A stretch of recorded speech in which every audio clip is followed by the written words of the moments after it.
parabéns aos 1.070 participantes online que já estão a postos. Pedindo desculpa pelo atraso da sessão do almoço, eu tenho o prazer de chamar para, enfim, fazer parte desta sessão a enfermeira mestre Andréa Cristina de Andrade Gama Bergamini. Ela vai falar sobre um tema que eu acho fascinante, que é junta médica como ferramenta de apoio à decisão ao judiciário. A enfermeira Andréa é mestre em Ciências da Saúde pela Universidade de Brasília. Ela é especialista em cardiologista, intervencionista e cirurgia cardíaca no INCOR e especialista em formação pedagógica em educação profissional pela Fiocruz. Acho que isso é importante até pelo que a gente vinha falando pela manhã da questão da educação, né, da formação. Ela tem experiência docente e suporte técnico em OPME, e ela também é fundadora do Comitê Técnico de OPME, além de ter sido uma das fundadoras do Comitê Técnico Nacional de Produtos Médicos da Unimed. Ela é palestrante em muitos eventos, claro, e ela escreveu alguns capítulos dos livros de auditoria em saúde, principalmente do livro de judicialização em saúde. A palavra é sua. Obrigada. Tá funcionando. Bom, eu vou ficar de pé, mas eu vou fazer propaganda. Bom, primeiro quero agradecer a Beia. Helena, não tive jeito para pegar o lançamento do novo livro, Auditoria em Saúde na Era Digital. Agradecer a minha equipe que participou, o Juan, a Tati, a Karina, a Débora e a Maiara, também dos capítulos livres, e, mais uma vez, pela iniciativa, como sempre, pioneira, viu? A Beia está sempre à frente. Vou falar de um tema que, para mim, é muito interessante, porque quando a gente fala de junta médica, e hoje a junta médica está muito em alto, a gente esquece que ela não é só utilizada para regulação, para defesa de NIP, mas também como ferramenta de apoio à decisão ao judiciário. Eu tenho participado de alguns eventos do judiciário, e eles têm solicitado muito que as operadoras utilizem a junta médica como apoio à decisão. Então, eu trouxe alguns dados, vou falar inicialmente a história da junta médica, né? Então, a primeira questão é que a divergência ela já existe desde a época da Grécia Antiga. Quando há uma discordância, eu estou falando da área de saúde, uma discordância técnica, poderá acontecer uma divergência. Então, não é algo novo. A outra questão é que, há alguns anos atrás, a figura do médico, né, ela sempre foi considerada uma autoridade absoluta, incontestável. Só que a medicina vem evoluindo, a gente falou isso muito pela manhã, da evolução da medicina, e o próprio Conselho Federal de Medicina ele usa uma frase que eu gosto muito, que o médico tem, sim, autonomia, mas não é soberano nas decisões. Por isso, existe cada vez mais os estudos de medicina baseada em evidência. E ainda falando sobre o histórico da junta médica, então não é algo novo. A RN 424, que foi a última atualização, mas a gente falando do histórico, ele começou ali desde o ano 2000, depois foi evoluindo com a Consul número 8, né, que na verdade a Consul número 8 foi em 1998, e em 2024, em 2017, que é mais recente, a ANS simplesmente ela criou um processo. Até então, existia uma divergência, cada operadora fazia a sua junta, e o Sistema Único de Saúde também fazia a sua junta médica para ter um desempatador de opiniões, e agora, em 2017, né, a ANS criou um rito, um processo, inclusive com foco muito na transparência, em trazer maiores informações, inclusive para o beneficiário, para o consumidor. E, com isso, saindo por que saiu esse projeto, né, da ANS? Foi justamente isso, para tentar o quê? Padronizar algo que já existe há muitos anos. E aí vem a questão dos contratos regulamentados, não regulamentados. Por que eu estou dizendo isso? Que a junta médica não é algo novo. O rito, o processo, a RN, que tem regras muito específicas, sim, é algo mais recente. O Conselho Federal de Medicina, já na 1956, ele já falou sobre a importância da junta médica, mas ele ratificou na 2318 de 2022, que ele fala, inclusive, algo que dentro da regulação não está presente, mas caso seja um procedimento de urgência e emergência, que muitas vezes não tem um tempo hábil para a auditoria avaliar a pertinência, essa junta médica pode acontecer no pós-procedimento. E a gente, dentro da Advice, a gente tem uma experiência de junta médica no pós-procedimento. É claro, é para tudo? Claro que não. Em termos de ANS, não tem necessidade. Mas são casos que acontecem que não tem nenhum exemplo, uma cirurgia simples de ortopedia que usou um biovidro, um biovidro de um paciente que não tem osteomielite, que não precisava ter feito na urgência e que representa um custo muito elevado. Inclusive, ajuda na justificativa de uma glosa técnica, porque a junta médica, como a doutora tinha falado, também é educacional. Ela também tem um papel educacional, não só a questão de proteger o beneficiário, mas ela também tem esse papel. E também na CFO é a mesma legislação. É um pouco mais antiga, mas também prevê a junta médica. Em relação à judicialização, em todos os eventos, e eu vou a bastante evento de judicialização da saúde, eles falam da junta médica através do enunciado número 24. E isso a gente tem utilizado bastante nas defesas de liminares. E aí depende muito de um trabalho técnico junto com o trabalho do jurídico, da sua operadora, que é essa união de opiniões que vai ajudar nessa defesa. Muitas vezes, chegou uma liminar, ou algo que o jurídico da operadora fala, não, libera, não é bem assim. Principalmente quando o paciente não tem indicação da cirurgia, que eu posso mais prejudicar o paciente do que trazer algum benefício. E para que serve a RN 424? Ela justamente vai ser uma junta formada por médico, a opinião da operadora, a opinião do médico solicitante, ou o cirurgião dentista, o profissional solicitante, e o desempatador é quem vai dizer qual é a opinião. Ela só vai analisar o que tem de diferença de opiniões. E, claro que ela vai precisar cumprir todos os prazos da 566, e aí, com a questão da terapia do espectro autista, saíram várias também enunciados do CNJ, falando da importância de ter essa avaliação. Claro que o tempo já fica em torno de 10 dias úteis, é mais curto, mas, mais do que isso, é a importância na proteção desse paciente, desse beneficiário, e diminuir o desperdício. O que é um parecer conclusivo parcial? Qual que é o grande desafio da operadora, né? Muitas vezes, a junta é o que acontece na maioria das juntas médicas, depois eu vou trazer os dados reais aqui. A maioria das juntas médicas, o parecer é parcial. Alguma coisa está sendo liberada. O que a gente percebe muito é o excesso, ou excesso de codificação, excesso de material. Quantas vezes vocês já não ligaram para um médico ou para um buco para fazer um consenso, uma mediação? Ele fala, não, eu pedi mais código para melhorar meu honorário, mas existem regras CBHPM, regras da própria operadora, regras das próprias sociedades que precisam ser cumpridas. O maior desafio é garantir o atendimento, porque após essa junta, se o médico se recusar a atender conforme junta, a operadora tem que dar um profissional da mesma especialidade ou apto para fazer o mesmo procedimento conforme junta médica.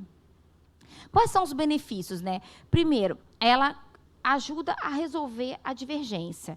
Isso a gente tem na área jurídica, quantas divergências tem esse é o papel, vamos dizer, do próprio juiz, quando a gente tem partes envolvidas, ele vai decidir com base em evidências, porque a junta, ela não é regulatória, ela não vai dizer se está no rol ou não está no rol, inclusive nem caberia junta algo que não está no rol, mas ela vai dizer com o quê? Com bases em evidências, qual é o melhor tratamento, qual é a melhor prática para aquele beneficiário. Então, é importante a gente ter claro que a junta é algo técnico e não regulatório.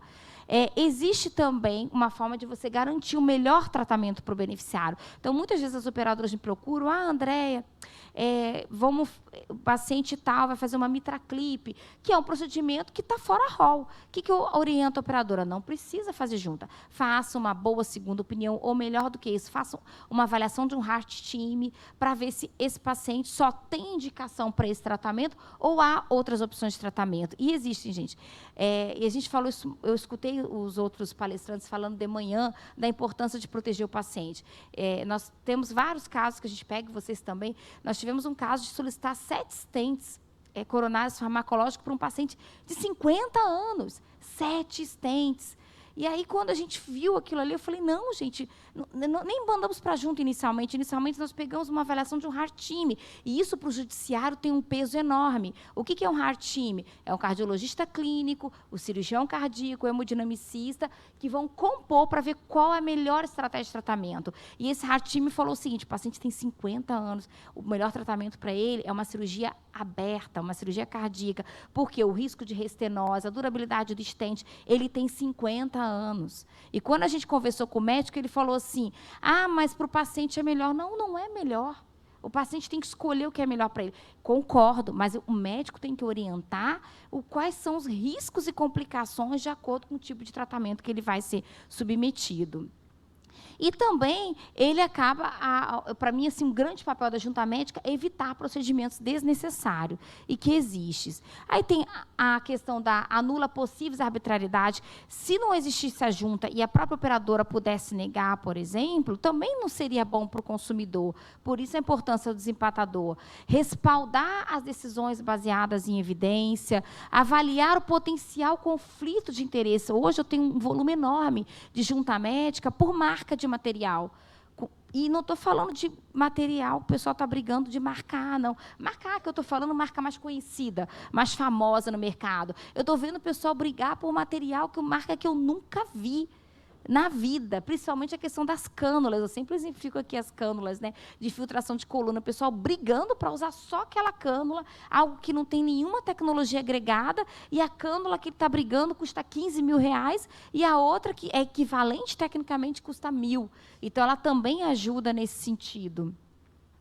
Outros benefícios, conflitos judiciais para o juiz, que não é da área da saúde, e a gente tem alguns ganhos, não temos muito, mas temos alguns ganhos de uso da junta médica nas defesas judiciais, é que ele vai se sentir muito mais confortável quando ele pega uma análise maior. O paciente já passou por uma segunda opinião, foi para uma junta médica, então ele vai falar assim, poxa, mas se uma junta médica decidiu que não há necessidade, quem sou eu que não tenho esse conhecimento técnico para decidir diferente? Então, a frustração do beneficiário, a gente sempre acolhe, ainda mais com a 623, a gente precisa acolher esse beneficiário, no sentido de dizer para ele que junta médica é uma oportunidade de um outro especialista analisar a decisão. Gente, vocês que são da saúde, quando eu tenho um caso de saúde na minha família, alguém que precisa de um determinado tratamento, eu pego mais de 2 opiniões, eu sempre vou para 3 opiniões, e de gente conhecida para saber, será que essa realmente é a melhor estratégia de tratamento? Então, é importante ter esse acesso. E o aprendizado. E eu digo vários casos de médicos que a gente vai, faz a junta, abre a junta, eles começam a falar, não vou, mas realmente não faz sentido eu estar pedindo um determinado enxerto, um hemostático com preço maior, sendo que eu tenho um igual que vai trazer o mesmo resultado. E aí eu vou falando de cânulas, outras tecnologias que têm pouca coisa conhecida.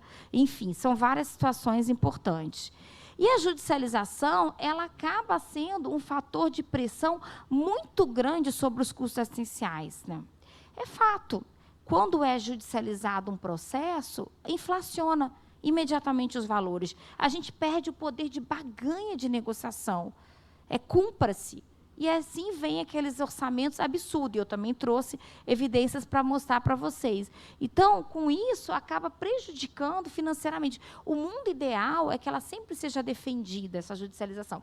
Claro, a operadora também erra, tá? Muita judicialização, como o Sistema Único de Saúde também, elas são uma boa judicialização, porque teve um erro de processo dentro da operadora ou do próprio Ministério da Saúde. E aí eu trouxe alguns exemplos. Ó. Esse é um caso de inflacionamento. Eu estou falando de materiais, comparando Coca-Cola com Coca-Cola. Nesse caso é Anvisa com Anvisa, referência por referência. Judicializado, R$ 653 mil. Não judicializado, R$ 172 mil. Os mesmos materiais, os mesmos. Foi só uma questão mesmo de exigência de fornecedor. Eu estou falando de mesmo material, gente. Eu não estou falando material equivalente, não. Mesma marca, mesmo material. Então, olha o peso de um processo de judicialização. Quando eu mostro isso para o judiciário, eu falo para juízes, embargadores, eu falo muito para eles, olha aqui o peso da caneta de vocês. É uma caneta que inflaciona. E, muitas vezes, um tratamento que é desnecessário, que, para mim, é o mais grave ainda. Outros exemplos, né? Esse também é a mesma situação, 164 mil daquele primeiro. Esse já ficou dentro de um valor melhor, agora de 660 mil para 164 mil. São valores reais e recentes, tá, gente? Tem um mês e pouquinho. Aí a gente vê os casos de inflacionamento, quanto que dá. A gente está falando de uma diferença de 74% por conta de uma judicialização. Porque você não tem mais tempo hábil para negociar, você não tem tempo hábil de solicitar outras opções de marca, então é algo que prejudica realmente. Esse é um outro exemplo, é a tortuosidade do mercado. Eu já mostrei isso em outros eventos, e eu gosto de mostrar para o judiciário, e eu falei aqui, acho que o ano passado, eu falei, gente, quem achava que infiltração de coluna ia estressar? É o maior número de juntas de coluna é por infiltração, bloqueio. Agora, joelho, ombro, com aquelas cânulas de 15, 18, 20 mil reais. Hoje, uma infiltração está mais cara que uma cirurgia cardíaca. A gente falou aqui do CART, que tem as indicações dele, que tem um custo elevadíssimo, mas é para um nicho de paciente que traz um tratamento adequado, muitas vezes, é uma coisa. Agora, isso aqui é todo dia. Vai durar 6 meses, daqui a pouco vai fazer outro procedimento. E quando a gente olha o custo do material que é vendido, é um. E eles mesmos sugerem para cobrar mais caro para as operadoras. Essa é a prática do mercado. Eu demorei muito a entender o mundo de OPME, viu, Helena? Apanhei bastante. Porque, para mim, quando você tem algo, você vai vender algo, você vai olhar o teu custo, você tem que ter tua margem, e aí você vende. No mercado do OPME não é assim que funciona. É a prática do mercado, a matemática. Esquece tudo que vocês aprenderem em matemática. É outro tipo de cálculo. Claro, eu não estou dizendo que é tudo assim. Existe o serviço, existe o instrumental, mas eu estou falando de algo que não tem uma tecnologia absurda. Eu estou falando de uma tecnologia simples. E aí, essas modificações financeiras é que vão, muitas vezes, influenciar a indicação de cirurgia. O paciente já está com uma lesão importantíssima, tem indicação de fazer uma artrodese, ele não vai melhorar, ele vai continuar com dor, e dá-lhe infiltração, e vai adiando o problema, pode estar piorando, sendo que ele já deveria ter feito uma cirurgia. Então, ou poderia estar fazendo um tratamento conservador, como uma fisioterapia intensa, isso vai depender de caso a caso. Então, isso tudo também leva à judicialização. E aqui, a gente trazendo aqui os dados que a gente tem, né, você vê que a maioria dos nossos casos de judicialização são esses, ó, de judicialização, não, de junta, infiltração, bloqueio, gente, denervação se pede para tudo. Pensa, vou fazer artrodese, fazer denervação, estão pedindo para tudo. Infiltração, bloqueio facetário, nunca vi tanto pedido de bloqueio como a gente vê agora, não é verdade, gente? Quem está no dia a dia... Dá até medo, né? Você chegar no médico, falar que está com um pouquinho de dor na coluna. Não, vamos me infiltrar. Estou ampliando, estou exagerando. A mesma coisa, a questão dos ácidos hialurônicos, aí é outra discussão, que o volume também está sendo utilizado demais. O próprio Einstein, na hora que começou esse boom das cânulas, ele se manifestou publicamente dizendo, olha, vamos segurar, não tem evidência para usar em todos os procedimentos, não tem necessidade, o custo é elevado. Então, vários hospitais se manifestaram quanto a isso. E poderia custar barato, se ela tivesse um preço justo, porque ela não é cara. O uso excessivo de tecnologia médica, que é outro exemplo. Aqui nós estamos falando das cânulas de bloqueio, como eu falei. Ó, de 1.450 cânulas que a gente analisou, apenas 90 tinham alguma pertinência. É um volume muito grande de 1.450 para 90. Claro, estou falando de cânulas que vão custar de 3, 4 mil reais a 18, 20, 25 mil reais por cânula. As cirurgias desnecessárias, para mim, é injustificado. Aí a gente tem a questão também das escolas médicas, em vários eventos do judiciário eu tenho escutado isso, a quantidade de faculdade de medicina que a gente tem no nosso país, a formação que não está muito boa, muitas vezes a indicação é também por desconhecimento técnico, existe isso sim, mas também tem um incentivo financeiro, a gente seria muito inocente dizer que isso não existe, porque isso, infelizmente, ainda existe, e a questão da formação mesmo. E isso, para mim, é o que eu falo, uma cirurgia desnecessária. Se um jurídico vem para mim, vai virar liminar, libera, eu não libero, porque é uma cirurgia desnecessária. Se virar liminar, tudo bem. Aí eu quero que vire liminar para eu liberar, porque senão eu estou sendo conivente a partir do momento de uma ameaça de uma liminar de algo que não tem indicação. Então, eu até, uma vez, num evento jurídico, também quase que eu apanhei, mas no bom sentido, eu falei assim, já pensou se tivesse responsabilidade solidária no judiciário, quando ele libera algo desnecessário, o paciente vai a óbito, porque não precisava daquele procedimento? E hoje, gente, existe um núcleo de apoio técnico ao judiciário, que é extremamente acessível ao judiciário. A própria Agência Nacional de Saúde tem um canal direto, entre outros núcleos técnicos que a gente tem no Brasil. Aqui, outro exemplo, a quantidade de artrodese é muito excesso de material. O maior problema das artrodeses é excesso, é pedir substituto de Duramater para tudo, é selante para tudo, principalmente, mesmo em cirurgia extradural. E aqui é um caso que a gente conseguiu evoluir. E a gente tem outros casos em que o judiciário mandou um perito analisar, o perito ratificou o que a junta médica disse e não liberou. Então, a gente tem tido várias situações em que o judiciário manda um perito e outras que o judiciário apenas ratifica o resultado da junta médica. Mas, para que isso aconteça, a junta médica também tem que estar muito bem feita, tem que estar muito bem embasada tecnicamente, muito bem escrita.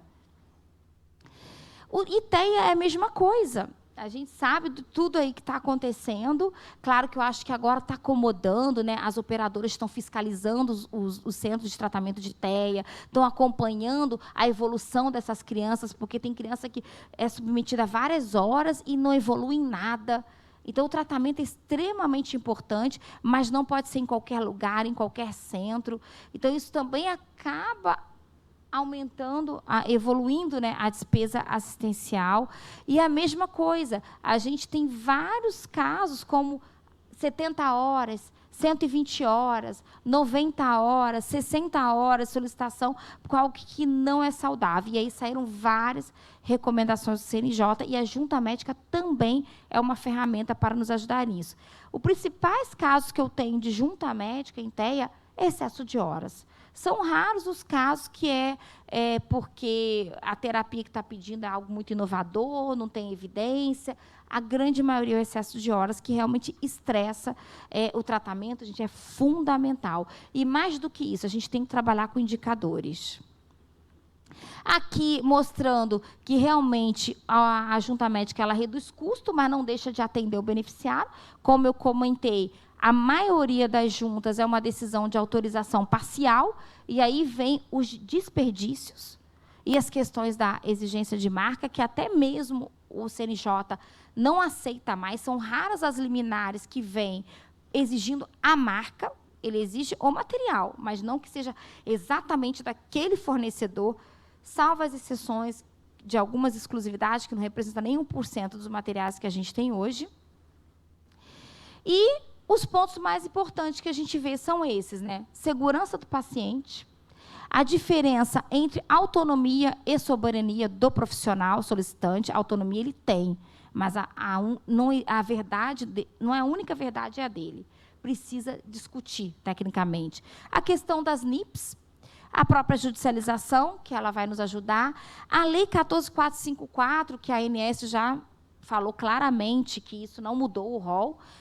Muita gente entende, então, se mandarem uma solicitação de algo que não tem no rol, mas tem estudo, pode ir para a junta médica? Poderia, mas antes disso teria que ir para a segunda opinião, para ver se realmente o paciente não tem outra opção de tratamento.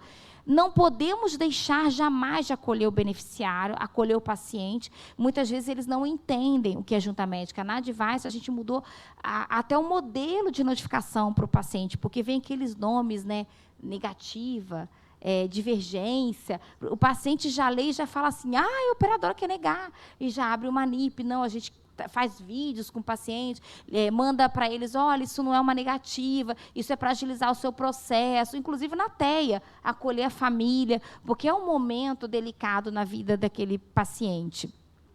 A divergência ela tem que ser bem construída, que isso aí é um grande desafio também, porque não adianta eu mandar uma divergência. Às vezes o meu desembargador fala, mas Andréia, não era para ter liberado nada, esse paciente não tem indicação. Eu falei, mas não cabe você não analisar o que não é divergência. Ou, por exemplo, liberou um código, uma artrodese via anterior, mas não liberou a LIF. Como é que o médico vai fazer o anterior sem o ALIF? Então, essa questão da divergência técnica ser bem elaborada, a necessidade de ter um especialista para analisar, tem que ser imparcial. Então, todos os nossos prestadores médicos lá, eles têm um contrato, que se ele conhece aquele médico que ele vai analisar, se ele tem algum vínculo com aquela operadora, ele não pode fazer junta médica, porque senão ele não vai conseguir ser imparcial. A qualidade da assistência e do processo como um todo, e garantia de atendimento, que é o grande desafio aí de todas as operadoras. Bom, gente, essa é a mensagem que eu queria passar para vocês, dizer assim, usem a junta médica para judicialização, e quero agradecer mais uma vez pela oportunidade.